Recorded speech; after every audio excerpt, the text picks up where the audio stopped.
శ్రీ గురుభ్యో నమ. శక్తిపాత దేశికేభ్యో నమ. అందరికీ శుభోదయం అండి. నిన్న మనం శివన్ తీర్థ మహారాజు వారు రాసినటువంటి హృదయ మదనాలని మనం కొంత చెప్పుకుందామండి. హృదయ మదనం అనే థర్డ్ పార్ట్ అనమాట. అందులోని కొన్ని విషయాలు చెప్పుకుందాము. అందులో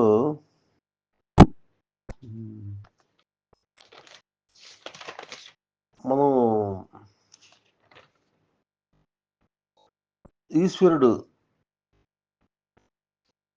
సర్వవ్యాపకుడు కదా, మరి ప్రత్యేకించి మరి జగత్తు మిథ్య అని ఎందుకు అంటున్నారండి? జగత్తు మరి ఈశ్వరుడు అనేది సర్వవ్యాపకత్వం అన్ని చోట్ల ఈశ్వరుడు ఉన్నప్పుడు మరి జగత్తు మిథ్య ఎట్లా అవుతుంది అని ఈయన స్నేహితుడు ఒక ప్రశ్న వేస్తాడు. అందులో దానికి సమాధానంగా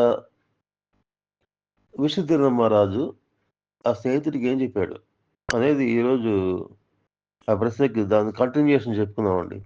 తర్వాత వాడు వ్యాఖ్యానికి వెళ్తున్నప్పుడు జరిగిన సంభాషణల తాలూకు ఈ ప్రశ్నల సమాధానాలన్నీ కూడా పక్కనే శివతీర్థ మహారాజు వింటూ దాన్ని సాధకుల ఉపయోగార్థం ఆయన గ్రంథస్థం చేశాడండి. అదే హృదయబంధం అనే పుస్తకంలో మూడు పార్ట్లుగా ఉంటుంది. అది ఇందులో మూడో పార్ట్లో మనం చెప్పుకుంటాం అన్నమాట. అయితే ఈశ్వరుడు సర్వవ్యాపకుడు అయినా కూడా మనకి ఏం కనిపిస్తుందండి? జగత్తే కనిపిస్తుంది. ఎందుకని? ఈశ్వరుడు కనిపించడు మనకి. ఈ జగత్తుని మనం చూస్తుంటాం తప్పితే ఈ జగత్తుకి మూలమైనటువంటి ఆ ఈశ్వరుడు యొక్క శక్తి అనేది ఎట్లా కనబడుతున్నట్టు? ఈశ్వరుడు డైరెక్ట్గా కనపడ్డాండి. శక్తి రూపంలోనే కనపడదు ఆయన. జగత్తు మనం ఆ శక్తిని దర్శించాం. ఇప్పుడు మామూలుగా అంతర్యామిగా ఉన్నటువంటి ఎన్నిటికి మూల శక్తి ఏదైతే ఉందో ఆ మూల శక్తి వైపు మనసు పోదండి. మనసు ఎంతసేపటికి బాహ్యంగా కనబడేటువంటి ఒక మనసు చేత ఏర్పరచబడినటువంటి ఇంద్రజాలం అన్నమాట. అంటే ఒక సృష్టిస్తుంది, ఒక ప్రపంచాన్ని సృష్టిస్తుంది, ఆ ప్రపంచాన్ని చూస్తుంది. అదే దానిలోనే రకరకాల పరిస్థితులు కల్పిస్తుంటుంది. అందులో ఇన్వాల్వ్ అయిపోయి ఉంటారు అనమాట. వీటన్నిటికీ మూలమైనటువంటి మూలశక్తి ఏదైతే ఉందో దాని వైపు ఎవరు చూడరు అనమాట. కాబట్టి ఇప్పుడు మనకి ఉదాహరణకి సముద్రం ఒడ్డుకి వెళ్ళామండి. పెద్ద పెద్ద కెరటాలు వస్తుంటాయి. పెద్దవి చిన్నవి అట్లా వస్తుంటాయి. ఆ కెరటాలకి సముద్రానికి తేడా ఉందండి. మనం విడిగా చూస్తాం కెరటాలు. అబ్బో పెద్ద కెరటం వచ్చింది, ఇది పెద్దాలు వచ్చింది, చిన్నాలు వచ్చిందని విడివిడిగా చూస్తాం. మనం విడిగా చూసినప్పుడు అంటే సముద్రం కనపడదు. కానీ ఆ కెరటాలు కూడా సముద్రంలోని అంతర్భాగమే అవి కూడా. కాబట్టి జగత్తు కూడా ఈశ్వరుని రూపంలో నీకు ఎందుకని నీకు అనుభవం కాదు అంటే, ఈ జగత్తుకి మూలమైనటువంటి ఈశ్వర శక్తి యొక్క అనుభవం నీకు ఉండదు అన్నమాట. దాని గురించి ఆలోచించారు ఎవరు కూడా. ఈశ్వర శక్తి మొత్తం ప్రపంచం అంతా నడుపుతున్నప్పుడు అంత సూక్ష్మ స్థాయిలో ఎవరు ఆలోచించరు అనమాట. అందరికి బయట కనబడే దృశ్యాల మీద మనసు ఉంటుంది. ఈ నామరూపాత్మక ఉన్నట్టు దృశ్యాల పట్ల అందరికీ ఆకర్షణ ఉంటుంది తప్పితే ఈ ప్రపంచం అంతా ఈశ్వరీయ శక్తి మొత్తం వ్యాపించిందని చెప్పేసి అనుభవం ఎవరికి కలగనమాట. ఎందుకది మనం నామరూపాత్మక బయటపడే దృశ్యాలే చూడటానికి అలవాటు పడి ఉంటాయి ఇంద్రియాలు. ఈ నామరూపాత్మకమైనటువంటి ఈ ప్రపంచానికి మూలంగా ఉన్నటువంటి ఈశ్వర శక్తిని గురించి ఎవరికి కూడా సరైన అవగాహన ఉండదు అని చెప్తారనమాట. మనం కానీ ఇప్పుడు మనం ఎందుకంటే ఈశ్వర శక్తి గురించి అంటే మరి ఈశ్వరుడికి భిన్నమా? సముద్రానికి అలలు ఎట్లా భిన్నం కావో శక్తికి తేడా ఉండదు. అట్లాగే ఈశ్వరుని యొక్క శక్తికిను ఈశ్వరుడికి తేడా లేదండి. అది తెలుసుకోవాలి ఫస్ట్. కాబట్టి నీకు బాహ్య ప్రపంచంలో ఉన్నటువంటి ఈశ్వరుడు నీకు అనుభవంకి రావాలంటే ఆయన అంతర్యామిగా ఉండి ఏమేమి చేస్తాడు అనేది నీకు తెలియాలి. కాబట్టి తెలియనంత కాలం భ్రాంతికి లోబడి ఉంటాం అనమాట. ఇప్పుడు ఈశ్వరుడు ఏం చేస్తాడంటే మనకు తెలుసు. ఇప్పుడు ప్రాణాధారమైనటువంటి మనకి ప్రాణశక్తి ఎక్కడి నుంచి వస్తుందండి? సూర్యుని రూపంలో వస్తుంది. సూర్యునికి సూర్యుడిని ఎవరు సృష్టించారండి? నువ్వు నేను సృష్టించలేదండి. ఈశ్వర సృష్టి అది. ప్రకృతి నుంచి ఆ శక్తి యొక్క కండెన్సేషన్, శక్తి ఒక ఒక కేంద్రీకరణ జరిగి శక్తి, కాంతి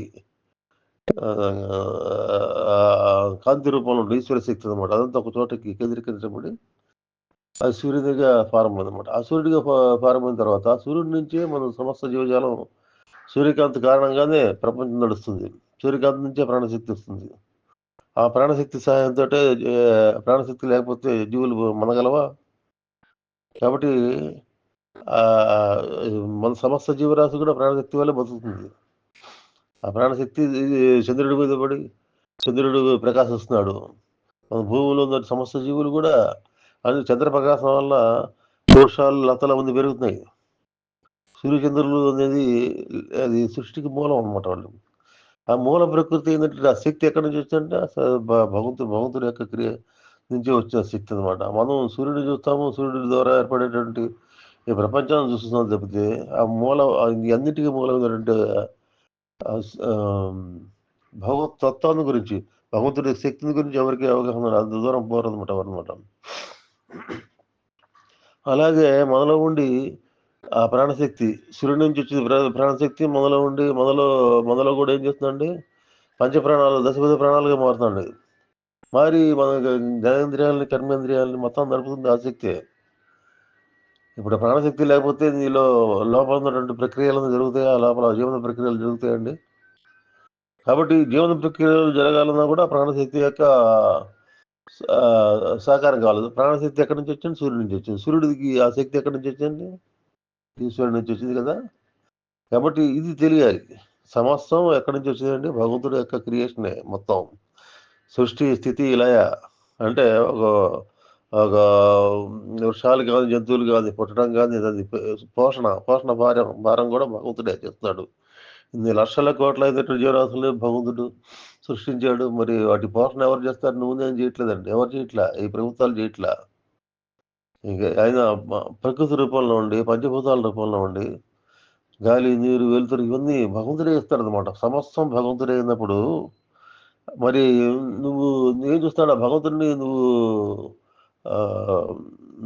దర్శిస్తున్నావా? చూస్తున్న ప్రతిరోజు తలుచుకుంటున్నావా? ఒక రోజు తలుచుకుంటున్నావా భగవంతుడిని? భగవంతుడి గురించి ఆలోచిస్తున్నావా? కాబట్టి నువ్వు మనం తినే ప్రతి ఆహారం లోపల ఇన్ని రకాలుగా డైజెస్ట్ చేయి రకరకాల శక్తిగా మారాలన్నా కూడా ఈశ్వర శక్తి కావాలి. బయట ఆహారం దొరకాలన్నా కూడా ఇది వృక్షాలు తర్వాత మనకి మొక్కల దగ్గర నుంచి మనకు ఆహారం సేకరిస్తుంటాం కదా. అవి దేనివల్ల పెరుగుతున్నాయి? వృక్షాలు కానీ, లతలు కానీ, మన తృణధాన్యాలు కానీ ఇవన్నీ దేనికి దానికి మూలం ఏది? ప్రాణశక్తి, సూర్యశక్తి. సూర్యశక్తి కారణంగా జరుగుతాం. సూర్యశక్తి కారణంగానే సముద్రంలో నీళ్లు ఆవిరి మేఘాలుగా మారి వర్షం రూపంలో వస్తుంది. మరి దాన్ని జీవజాలం సమస్త ఇన్ని కోట్ల జీవరాశులు కూడా మరి ప్రత్యక్ష నారాయణ అంటాడు సూర్య భగవానుడు. సూర్యుడు లేకపోతే ప్రపంచం ఉందా? ఆ సూర్యుడు ఎక్కడి నుంచి వచ్చాడు? ఎవరు సృష్టించారు? ఆ భగవత్ శక్తి నుంచి, భగవత్ చైతన్యం నుంచి, నిశ్చలమైనటువంటి పరమాత్మ నుంచి ఈ సూర్యుడు అనేది మనకి భగవద్గీతలో చెప్తారనమాట. మామూలుగా ఈ ఉత్పత్తి, జగత్తుత్పత్తి ఎట్లా జరుగుతుందని చెప్పేసి అది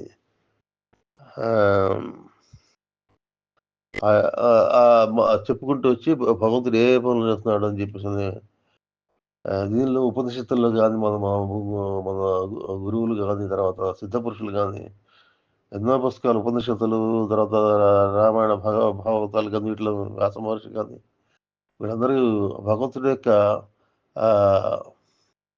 స్థితి, భగవంతుడు ఏమేమి చేస్తున్నాడు, భాగవతంలో అంతా భగవంతుడే అని చెప్పేసి చెప్తారు. మరంతా భగవంతుడి యొక్క స్వరూపం అని చెప్పేసి భాగవతం చూస్తే బాగుపడతారంటారు అనమాట. బాగుపడటం అంటే ఇది తెలుసుకుంటాడు. తెలుసుకుని మనసు ప్రపంచం వైపు పరిగెత్తున్నటువంటి మనసు కాస్త అంతర్ముఖత్వం అనేది వస్తుంది అనమాట. అప్పుడు భగవంతుడు తెలుసుకోకుండా ఉండవు. లోపల ఉండి భగవంతుడు మనం ఆహారం తింటున్నప్పుడు, స్నానం చేస్తున్నప్పుడు మన అన్నిటికీ మంత్రాలు చెప్పారు మన వాళ్ళు. స్నానం చేసేటప్పుడు ఒక మంత్రం, ఆహారం తింటప్పుడు ఒక మంత్రం, నిద్రపోయేటప్పుడు ఒక మంత్రం, ఏదైనా పని చేసేటప్పుడు భగవన్నామం తెలుసుకోమని. అంటే సమస్తం భగవంతుడు చేస్తాడని చెప్పేసినటువంటి ఒక నీకు ఆ దృష్టి క్రియేట్ చేయడానికి ఇవన్నీ ఉన్నాయన్నమాట. అంతర్ముఖత్వం అవ్వాలంటే భగవంతుడు ఏం చేస్తాడని తెలియాలి నీకు. భగవంతుడు ఇన్ని రకాల అన్ని ఆయనే సర్వం తానే మొత్తం చేస్తున్నాడు అని చెప్పేసి నీకు తెలిసినప్పుడు నువ్వు భగవంతుడికి శరణాగతి చెందటం అనేది, శరణగట్టడం అనేది నువ్వు ఈజీగా చేయగలుగుతావు. ముందర ఆయన గురించి తెలుసుకోవాలి, ఆయన శక్తిని గురించి తెలుసుకోవాలి. ఒక ఒక శక్తివంతుడి గురించి తెలుసుకోకుండా అతని పట్ల మీకు గౌరవం ఎట్లా ఏర్పడుతుంది, అతని పట్ల భక్తి ఎట్లా ఏర్పడుతుంది? కాబట్టి ఈశ్వర శక్తి ఏ రకంగా పనిచేస్తుంది అంటే, అసలు ఈశ్వరుడు అంటే ఆ, ఏదో బొమ్మలు పెట్టుకొని కాసేపు దండలు పెట్టుకోవడం కాదండి, గొళ్ళకి వెళ్ళి దండం పెట్టడం కాదండి. ఆ ఈశ్వరుడు ఉండి మనకి ఏ పనులు చేస్తాడు అన్నప్పుడు ఇన్ని రకాలుగా ఆయన మనము ప్రతి ప్రతి అణువులోనూ ఉండి ఆయన ప్రతి చోట ఆయన ఉండి సకలం నిన్ను సంరక్షిస్తూ ఉన్నప్పుడు ఆ ఈశ్వరుని ఏనాడన్నా తలుచుకుంటున్నారు ఎవరన్నా రోజుకి ఒకసారన్నా? మరి చేస్తున్న ప్రతి పనిలోనూ ఆయన ఆయన- ఆయన పగిచ్చిన పనిగానే చేయాలి. మనం చేసిన ప్రతి కర్మ కూడా భగవంతుడి ప్రమేయం ద్వారా లోపల జరుగుతున్నాయి అన్ని. నీ ప్రమేయం ద్వారా జరగట్లా. నీవు భగవంతుడు ఏం చేస్తాడు, నీకు ఏది కర్మలు అనుభవించాలని నిర్ణయించి పంపుతారనమాట ఆయన. దాని ప్రకారం జరుగుతాయి ఇక్కడ.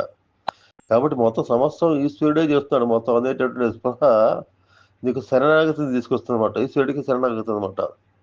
ఈశ్వరుడి పట్ల శరణాగతి ఏర్పడుతుందన్నమాట. సమస్త కర్మలను అప్పుడు ఈశ్వరుడికి సమర్పణ చేస్తారు. అదే కర్మయోగం అంటే అదే భక్తి యోగం ఉంది, అదే జ్ఞాన యోగం ఉంది, అది కూడా అదే అనమాట. కాబట్టి భక్తి జ్ఞానయోగాలు, రాజయోగాలు ఇవన్నీ ఇంటర్మిక్స్డ్ అనమాట. ఒకదానికొకటి కలిసిపోయి ఉంటాయి అనమాట. వీటికి సపరేట్గా ఉండవండి. ఎప్పుడు నీకు అన్ని మిక్స్ అయిపోయి ఉంటాయంటే భగవంతుడి యొక్క శక్తిని గురించి నీకు అవగాహన ఉండాలి. ఆ శక్తి యొక్క అవగాహన ఎలా కలుగుతుందంటే సత్సంగాల వల్ల కానీ, సిద్ధపురుషులు చెప్పినటువంటి మాటల వల్ల కానీ, వాళ్ళు రాసిన పుస్తకాలు కానీ, ఆ గైడెన్స్ కోసం వాళ్ళు రాశారు. తర్వాత వచ్చేటువంటి మానవుల యొక్క గైడెన్స్ కోసం వాళ్ళు రకరకాలుగా గ్రంథాలను నిక్షిప్తం చేశారనమాట. అది తెలుసుకోవాలన్నమాట. ఈశ్వరుడు యొక్క శక్తిని తెలుసుకున్నప్పుడు అప్పుడు ప్రపంచంలో ఉన్నటువంటి సంఘటనలన్నీ గౌణం అయిపోతాయండి. ఉంటారు అంతే, చూస్తుంటారు అంతే. ఇప్పుడు భక్తులు జీవిత చరిత్రలు చూడండి, వాడు ఏనాడైనా ప్రపంచంలో జరిగే సంఘటనల పట్ల రియాక్ట్ అయ్యారా? భగవంతుడి నామంలోనే వాళ్ళు లీనమయ్యారు. ఆ రకంగా భగవంతుడు ముక్తిని పొందారు అనమాట. సాధకుడు కానీ ఎవరైనా కానీ వాళ్ళకి ప్రపంచం గౌరవం అయినప్పుడు మాత్రమే. గౌరవం అంటే ఏంటంటే అది చూస్తుంటారు అంతే. దానికి ఇంపార్టెన్స్ ఇవ్వరనమాట. దేనికి ఇంపార్టెన్స్ ఇస్తారు? అన్నిటికీ మూలమైనటువంటి పరమాత్ముడి యొక్క శక్తికి ఇంపార్టెన్స్ ఇస్తారనమాట. శక్తికి శక్తివంతుడికి తేడా లేదు, భగవంతుడి శక్తికి తేడా లేదు. కాబట్టి శక్తి ఎక్కడ ఉంటుందో అక్కడ భగవంతుడు ఉంటాడనమాట. భగవంతుడు ఇప్పుడు ప్రపంచ రూపంలో సృష్టించింది ఎంత భగవత్ శక్తి అయినప్పటికీ కూడా భగవత్ శక్తి వల్లే ఈ మనసే ప్రపంచాన్ని సృష్టిస్తుంది. మనసుకి శక్తి ఎక్కడి నుంచి వచ్చిందండి? ఆత్మ నుంచే వచ్చింది. కాబట్టి అన్నిటికీ మూలం ఏది? ఆత్మే అనమాట. కాబట్టి పరమాత్మ అన్నిటికీ మూలం. అది తెలుసుకున్నప్పుడు ఏమవుతుందంటే నీకు భ్రాంతులన్నీ తొలగిపోతాయండి. ఈ రకరకాల నేను చేస్తున్నాను అంటే అనేది భ్రాంతి అనేది వెళ్ళిపోతుంది. ఈ భ్రాంతుల కారణం ఏంటంటే భగవంతుడి పట్ల ఈ ఉదాసీనతే కారణం. భగవంతుడి పట్టించుకోకుండా అని రామకృష్ణ పరమహంస ఒక చోట అంటారన్నమాట కథామృతంలో. అందరూ దేవుడి దగ్గరికి వెళ్ళి ఇల్లు వాకిలు కావాలని చెప్పేసి, భార్య బిడ్డలు బాగుండాలని చెప్పేసి, సంసారం అన్యోన్యంగా ఉండాలి, తర్వాత అందరితో బాగుండాలి అని అష్టైశ్వర్యాలు కావాలని కోరుతారు తప్పితే, దానికోసం బాధపడేవాళ్ళు తప్పితే, ఎవరన్నా ఈశ్వరుడు కనపడలేదని చెప్పేసి ఈశ్వరుడు ఇన్ని చేస్తున్నటువంటి ఇన్ని రకాలుగా మనకి సహాయపడుతున్నటువంటి ఈశ్వరుడిని దర్శించాలని కానీ, ఆ ఈశ్వరుడు యొక్క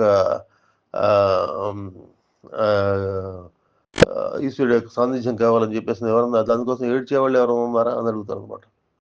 డబ్బులు లేవని ఏడ్చేవాడు ఉన్నారు, ఇల్లు వాకిళ్ళు లేవని ఏడ్చేవాడు ఉన్నారు తప్పితే భగవంతుడి కోసం విలపించేవాళ్ళు ఎవరైనా ఉన్నారా?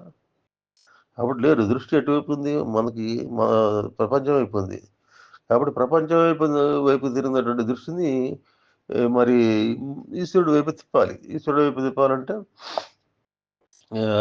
దీనికి ఈ భ్రాంతిగా కారణంగా మనం ఏ భ్రాంతి కారణంగా అయితే అన్ని నేను చేస్తున్నాను నేను అదని చెప్పేసి భ్రాంతి ఏదైతే ఉందో అది పోవాలి. కాబట్టి దీనికి నేను నాదైన దానికి కారణం ఏంటంటే సంస్కారాలు, వాసనలు అనమాట. జన్మ జన్మల నుంచి మనం నేను నాదని నీ అనుభవాలు, నీ యొక్క ఆలోచనలు అన్నిటిని అక్కడ చిత్తంలో స్టోర్ చేసి పెట్టాం అనమాట. దాని వల్లనే మనకి ఏమవుతుందంటే ఇవి ఈ మనకి అంతర్ముఖత్వం రాదనమాట. కాబట్టి ఫస్ట్ ఏం జరగాలండి? సంస్కారాలు, వాసనలు శుద్ధి జరగాలి. శుద్ధి జరిగి మనసు అంతర్ముఖ నిర్మల స్థితి అనేది రావాల్సి ఉంటుందన్నమాట. అప్పుడు నీకు ఈశ్వరుడు యొక్క సర్వవ్యాపకత్వం అనేది తెలుస్తుంది. అంతా ఈశ్వరుడే మొత్తం ప్రపంచం అంతా ఈశ్వరుడే ఉన్నాం. కానీ ఎవరన్నా ఆ రకంగా దర్శించగలుగుతున్నారా ఎవరన్నా? కాబట్టి ఈశ్వరుడు యొక్క సర్వవ్యాపకత తెలుసుకోవాలంటే ఆయన శక్తి ఏ రకంగా ఉంది? భగవద్గీతలో చెబుతాడు, అన్ని నేనే చెబుతాడు, మొత్తం సమస్తం నేనే. అందులో ప్రతిదీ కూడా ప్రతి దానిలో ఉన్న శ్రేష్టమైనది ఏదేదో నేనే అని చెబుతుంటాడు ఆయన. మొత్తం సమస్తం నేను, నాకు తప్పితే అన్ని జీవుల్లో ఉంది నేనే, అందరిని నడిపించేది నేనే అని చెప్తాడు. అదే భగవద్గీతని మరి పరిపూర్ణంగా అర్థం చేసుకుంటే మన మన ఇది మారిపోతుంది. మన నేను అనే భావం వెళ్ళిపోతుంది. సరళనెస్ వస్తుంది. భగవంతుడు సరళత జరుగుతూ ఉన్నాడు. ఎందుకంటే నువ్వు చేసేదే లేదు, సమస్త భగవంతుడే చేస్తున్నాడు. సృష్టి, స్థితి, లయ. మన శరీరంలో కణాలు ఉంటాయండి. అది ఎంతకాలం బతకాలి, ఎట్లా చేయాలి, ఒక్కొక్క చోట ఒక్కో రకమైన కణం ఉంటుంది. ఒక్కొక్కటి ఫంక్షన్స్ నిర్వహిస్తుంది. మెదడులో కణాలు ఒక రకమైన ఫంక్షన్ చేస్తాయి, గుండెలో కణాలు ఒక రకమైన ఫంక్షన్ చేస్తాయి. ఈ ఫంక్షన్ చేయాలని ఎవరు నిర్ణయించారండి? అవి ఎంతకాలం ఉండాలి? అది లిమిట్ ఉంది, టైం లిమిట్. పుట్టిన దగ్గర నుంచి 90 రోజులు, 120 రోజులు ఉండాలని ఉంటుంది కణానికి. అయిన తర్వాత లయం అయిపోతాయి, అది పోయి కొత్త వస్తాయి మళ్ళీ. ఈ కొత్త సృష్టి స్థితిలో అంటే అది మన శరీరంలో కణాలు ఉంటాయి, పుడతాయి, మళ్ళీ పెరుగుతాయి, నశించుతాయి అన్నమాట. సృష్టి స్థితి లయ మన శరీరంలో కూడా జరుగుతుంది. కాబట్టి సృష్టి స్థితి లయాలు సమస్తం చేసేది భగవంతుని తెలుసుకున్నప్పుడు నీకున్న అహంకారం అంత పాటాపంచలు అయిపోతుంది అన్నమాట. కాబట్టి ఫస్ట్ నీ ఈశ్వరుని యొక్క వ్యాపకత్వం అనేది నీకు అనుభూతిలోకి రావాలి మొదట నీకు. అప్పుడు నువ్వు ఇంకా బాహ్యంగా జరిగే సంఘటనల పట్ల నువ్వు అవి అవి మిథ్య అని చెప్పి తెలుసుకుంటావు. మిథ్య అంటే సముద్రానికి సముద్రపు అలలకు తేడా లేదు. కాబట్టి అన్నిటికీ మూలం ఏంటంటే సముద్రం అని చెప్పేసి అని నువ్వు తెలుసుకుంటావు అనమాట. అలలకు మూలం సముద్రం అని చెప్పేసి తెలుసుకుంటావు. అట్లాగే బయట కనపడే సమస్త ప్రపంచానికి మూలం భగవత్ శక్తి, భగవత్ చైతన్యం అని తెలుసుకుంటావు అనమాట. మరి ఇది చెప్పాడండి గురు మహారాజు గారు. తర్వాత ఇంకో ప్రశ్న ఇస్తారనమాట. ఏం ప్రశ్న ఇస్తారండి? మరి సరే, ఇది మీరంతా భగవంతుడే అది శక్తిని గురించి తెలుసుకోమన్నారు, సర్వంగా మొత్తం వ్యాపించే శక్తి గురించి తెలుసుకున్నారు. ఇందులో మనసుకున్న ప్రాధాన్యత ఏంటండి? మనసుకున్న ప్రాధాన్యత చెప్పు. మనసు అనేది మనసు కారణంగానే ప్రపంచం సృష్టించబడింది. మరి ఇక మనసుకున్న ప్రాధాన్యత ఏంటి అని చెప్పేసి అంటారు. అంటే మనసుకున్న ప్రాధాన్యత ఏంటంటే ఈ మనసే నామరూపాత్మకమైనటువంటి ప్రపంచాన్ని మొత్తం ఏర్పరుస్తున్నది. తర్వాత ఇది ఒక ఇంద్రజాలంలాగా మనకేంటంటే బయటికి కొత్తగా అన్ని కొత్త కనబడుతుంటాం. ఇంద్రజాలంలో చూడండి, ఒకడు వస్తువులు సృష్టిస్తాడు, 2-3 నిమిషాలు అవి ఉంటాయి, మళ్ళీ వెళ్ళిపోతుంటాయి. అట్లాగే ఇది ఇక్కడ కూడా ప్రపంచంలో సంఘటనలను మనసు సృష్టిస్తూ ఉంటుంది. మనసు అంటే ప్రకృతి అనమాట. అంతర్ ప్రకృతి సృష్టిస్తుంది అనమాట. అవి సంఘటనలు ఎప్పుడు ఏ రోజు కాదు కొత్త కథ ఉంటాయి, మనకి తెలియనివి ఉంటుంది, కొత్తగా జరుగుతుంటాయి అనమాట. కాబట్టి ఇవి మనకి ఇంట్రెస్ట్. నెక్స్ట్ ఏం జరుగుతుంది, అక్కడికి వెళ్తే ఏముంది, అక్కడికి తిరిగితే ఏదో కొత్తగా ఉంది, ఇక్కడికి తిరిగితే ఏదో కొత్తగా ఉంది. ఈ కొత్త ప్రపంచం అంతా తిరిగి అది తెలుసుకోవాలనుకుంటాడు ప్రతి ఒక్కడు అనమాట. కాబట్టి ఈ తెలుసుకోవాలని మనసు బాహ్యంగా పనిచేస్తున్నంత కాలం ఈశ్వరుని యొక్క సర్వవ్యాపకత్వం ఎవ్వరికి తెలియదు అనమాట.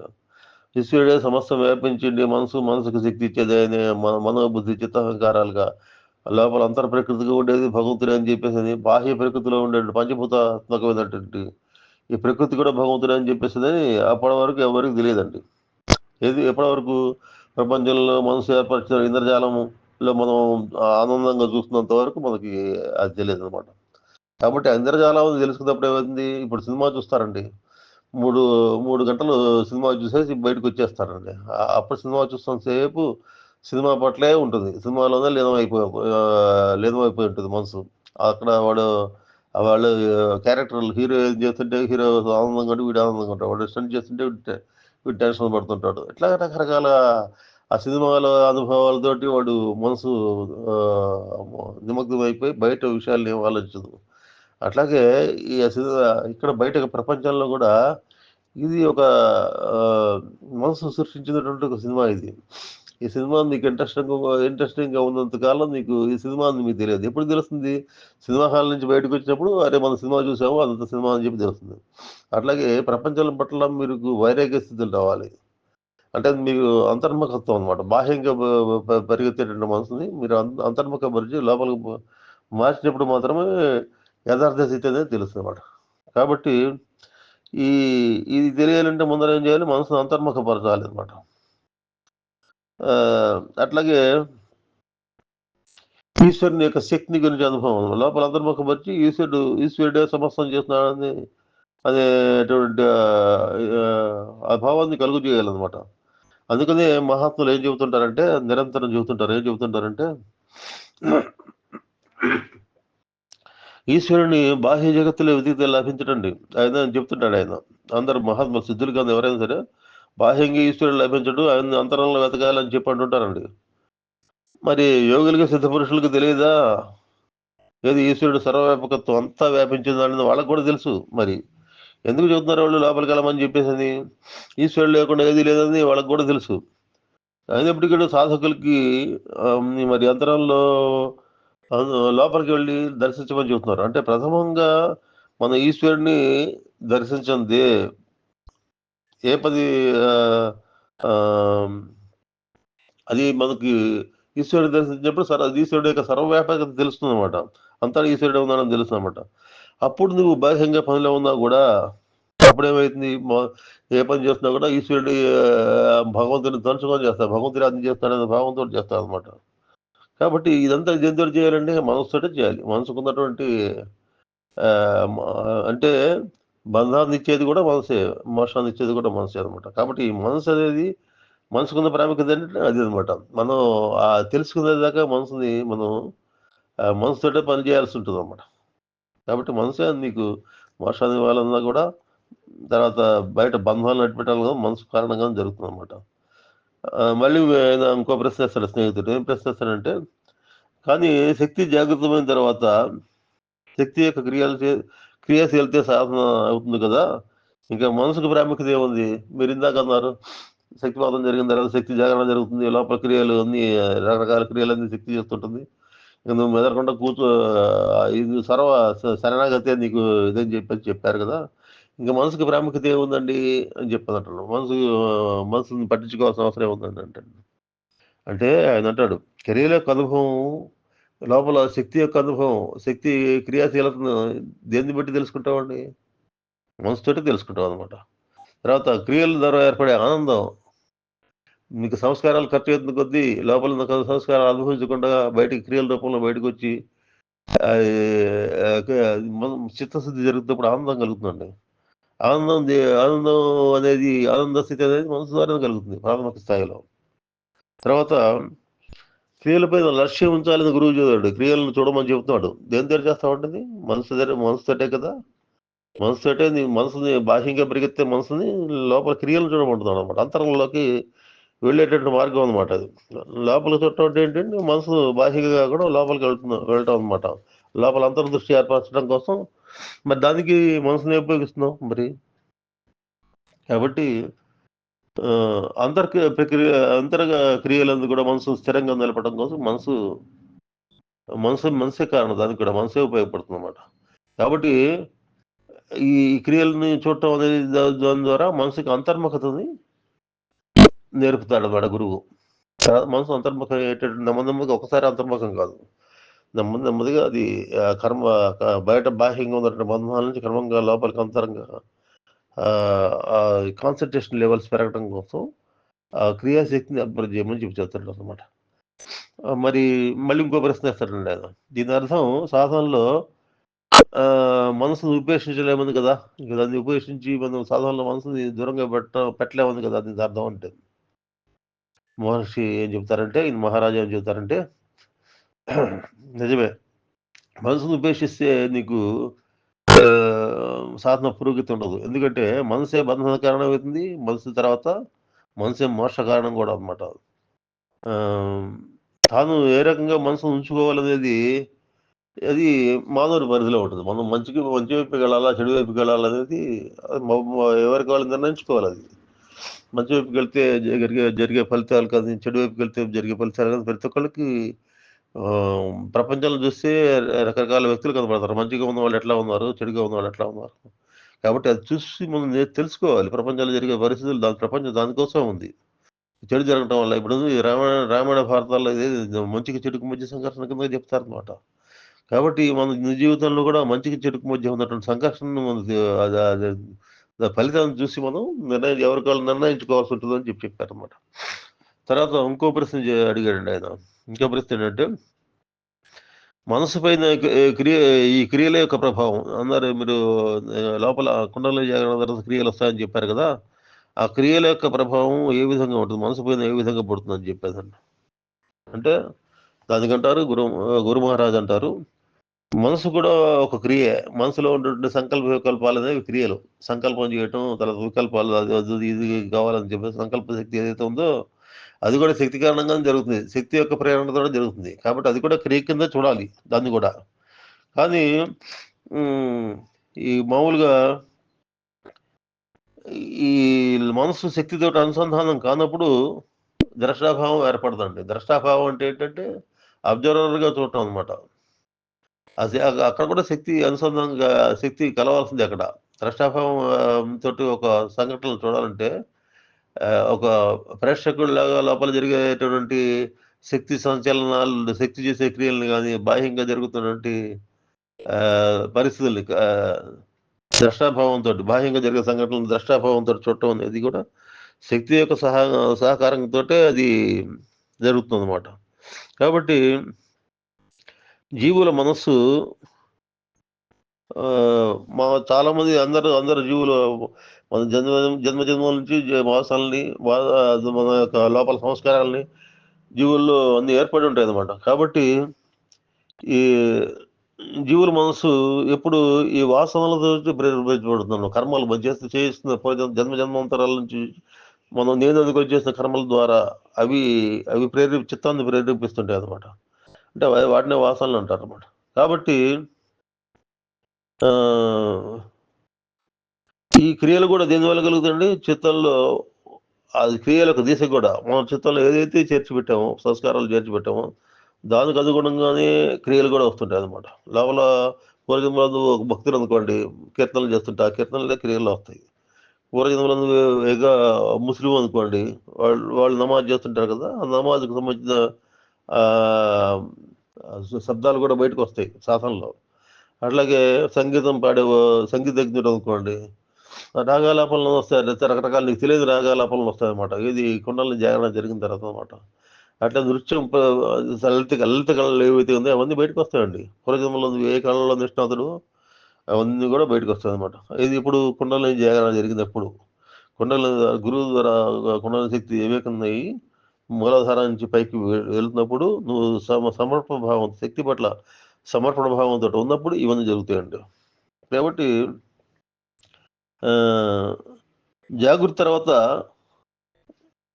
శక్తి ఏం చేస్తుందంటే జాగృతి తర్వాత మనసుని వాసనల యొక్క బంధాల నుంచి విముక్తం చేస్తుందండి. ఈ రకంగా క్రియల రూపంలో వాసనలు ఏవైతే ఉన్నాయో వాటినన్నిటిని అనుభవించకుండానే మనం మామూలుగా అయితే ఇంకో జన్మలో అనుభవించాలి ఇవన్నీ ఈ వాసనలన్నిటిని అనమాట. కానీ ఇవి అనుభవించకుండానే ఆ రకంగా శక్తి ఏం చేస్తుంది వాసనల బంధాల నుంచి వాసనలు అనేటువంటి బంధాల నుంచి తొలగిస్తుందన్నమాట. వాసనలు నశింపజేసి బంధం విముక్తిని చేస్తుందన్నమాట. వాసనల్ని మరియు సంస్కారాలని క్షీణింపజేస్తుంది. అప్పుడు మనసు యొక్క అంతర్ముఖత్వం పెరుగుతుంటది. ఎప్పుడైతే నువ్వు శక్తి లోపలికి పెనట్రేట్ అయ్యి లోపలికి పోతుంటుందో, చిత్తంలోకి అంటే డీపర్ స్టేజ్‌లోకి పోతుందో, అప్పుడు ఏమైతుంది మనసు అంతర్ముఖం అవుతుందన్నమాట.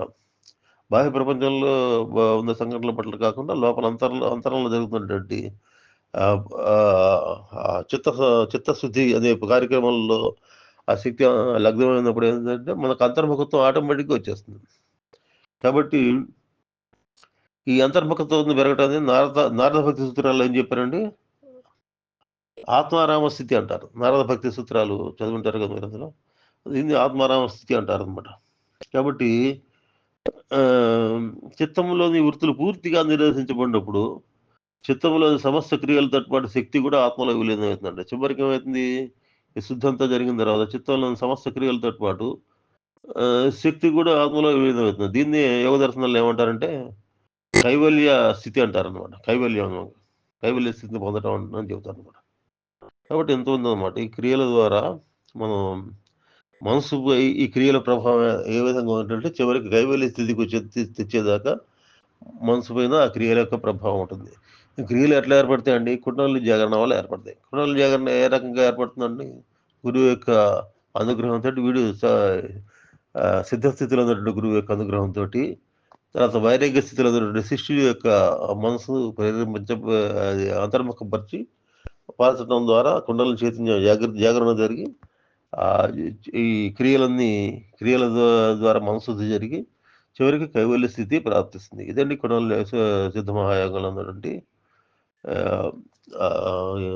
జిస్ట్ అనమాట అది. అంటే కుండలిని సిద్ధ మహాయోగం ద్వారా ఏం జరుగుతుంది? కైవల్యం ప్రాప్తిస్తుంది అనమాట. తర్వాత ఈయన శిష్యుడు ఇంకో ప్రశ్న ఇస్తాడండి. మరి ఇందాక అనుకున్నాం కదా, ఈశ్వరుని సర్వవ్యాపకత మరి అన్నారు కదా, అంతటా ఈశ్వరుడే వ్యాపించున్నాడని చెప్పి తెలుస్తున్నారు. మొత్తం మరి శక్తి అందులో లీనమైపోతే, శక్తి అందులో పరమాత్మలో లీనమైతే మరి ఇక సర్వవ్యాపకత మరి దర్శించేటటువంటి స్థితి ఏంటండి? ఇంకా మరి ఈశ్వరుడు సర్వత్వం వ్యాపించున్నాడు. సర్వవ్యాపకత్వం అనే దానికి మాటకి అర్థం ఏముందండి? మొత్తం ఆయనే కదా. మొత్తం లీనమైపోతే మళ్ళీ నిశ్చలం అయిపోతుంది ప్రపంచం మొత్తం. అందులో లీనమైపోయింటే ఇంక ప్రపంచం లేనట్టే కదా ఇంకా. మరి ఈశ్వరుడు మరో అంత సమస్తం ఈశ్వరుడు అయినప్పుడు ప్రపంచంలో ఉన్న ప్రతిదీ బాహ్యంగా అంతర్ప్రకృతి బాహ్య ప్రకృతి మొత్తం ఈశ్వరుడు అయినప్పుడు దాని యొక్క అనుభూతి మరి దాని యొక్క అవగాహన అనేది సాధకుడు ఎట్లా కలుగుతుంది? దీని గురించి గురు మహారాజ్ ఏం చెప్పారు అందుకని తెలుసుకోవాలంటే మళ్ళీ రేపటిదాకా మనం ఆగాలండి. ఈ రోజుకి మనం ఇంతటితోటి మనం ముగిస్తున్నాము. ఈ రోజుకి తర్వాత రేపు గురు మహారాజ్ ఏం చెప్పారు అనే దాని గురించి రేపటి సత్సంగాలు తెలుసుకుందాం. ఈ రోజుకి స్వస్తి.